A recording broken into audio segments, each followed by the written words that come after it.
Well, hey, Zach Zehnder here from Red Letter Living. Hey, through our 40-day challenges, we've seen churches double. Some even quadruple their small groups. Now, the average in 1,200 churches is 40% growth in 6 weeks. So today I want to share why it works and the 5-step system that hundreds of churches have used to grow. So why does a 40-day challenge grow groups? A few reasons before we get into the system. Number one, it's time-bound. It's just 6 weeks, and so it's an easy on-ramp and off-ramp. The second reason is that you're looking for facilitators. You don't necessarily need leaders, though hopefully they grow into leaders, but you're really asking who can facilitate a group. And finally, what makes our challenges unique is the challenge aspect, that there's something to do that's a part of it. It creates greater unity and bonds, that you're not just coming together to read or talk, but to do something. And so that's what makes our 40-day series unique, is there's something tangible that creates fun, robust conversations when the groups do meet. By the way, I'm also pretty proud of the production quality of our videos. We go to some very unique places that help tie in these Jesus-centered messages in new ways. And so how can you use our resources to grow your small groups? We've heard so many times that our resources helped that we actually interviewed many of the churches in order to find out, like, how'd you do it? That we have an awesome system we've created for you to follow. And here's the good news. Right now, you can go to this website, freeredlettergift.com. freeredlettergift.com. I'll throw that link in the comments below too. But you can download for free what I call the super simple, easily doable 5-step guide to grow your small groups. Now, fair warning, just because it's super simple and easily doable doesn't mean that it's not any work. And this is, I would argue, some of the most important work you can do prior to the 40-day challenge that you can be getting ready for. If you want your groups to grow, these resources will do it. But you got to put the time in. It's easy, it's doable, but let's do it. So here's the 5 steps we teach in the guide. Number 1.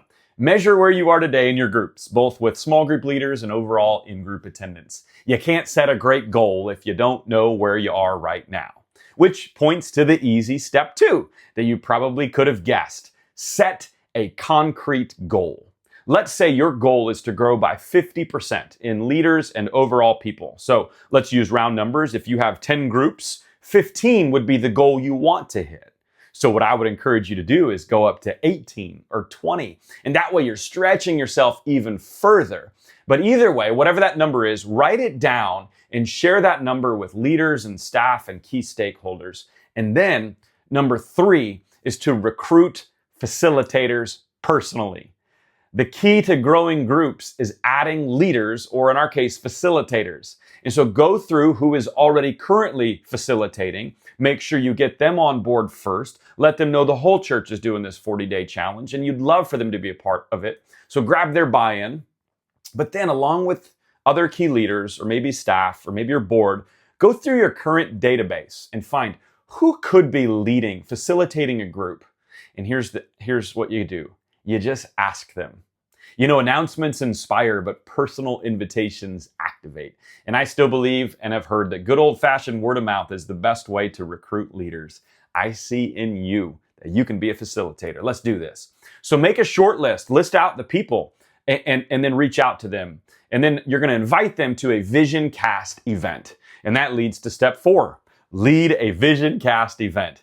I think you should include some sort of food at this event, but this is where you can cast not only the why of the 40-day challenge, but even more, why do we do small groups? You can share stories of life change and the importance that happens in these small groups. You could watch a video from one of the sessions, give them the printed study guides, answer questions. I also think it's a way to bless these facilitators, these leaders, give them a free book and maybe even a free shirt as a way to thank them. Then finally, pro tip before we get to number 5, challenge them to fill their own small group first with friends or neighbors or coworkers. You can always backfill these openings in their groups the week before launch. Now, I've been in church to know long enough that most leaders won't fill their own group, but here's the reality. A few might, and they might even bring new people into your church, and so it never hurts to ask, right? So my 5th tip, well, you're already considering, and it's this. Choose a resource that everyone in the church can do together. And of course, we'd love to partner with you. During the 40 days, you'll see more people in your small groups than you might have thought possible.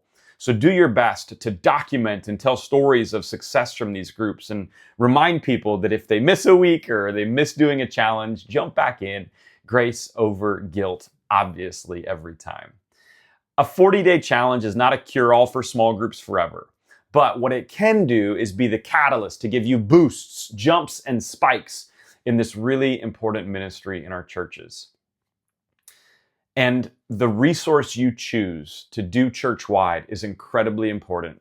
And so we'd love to partner with you with all those proven results. And you can go back to the last video to figure out 5 reasons why 40-day challenges work. In my role, I was asked over and over and over, what do we do after the 40 days? And so I want to link a podcast conversation with Robbie Engel, a small groups expert. If you'd like to nerd out with what makes great small groups last forever, I think you'll find it really helpful. I'll throw it in the comments below. So church, that's how you multiply your groups fast. If you want to apply this system, I think you'll be amazed at the stories that come out of your 40 days. So up next in the next video, let's find the right 40-day challenge for your church. How do you know which one to launch?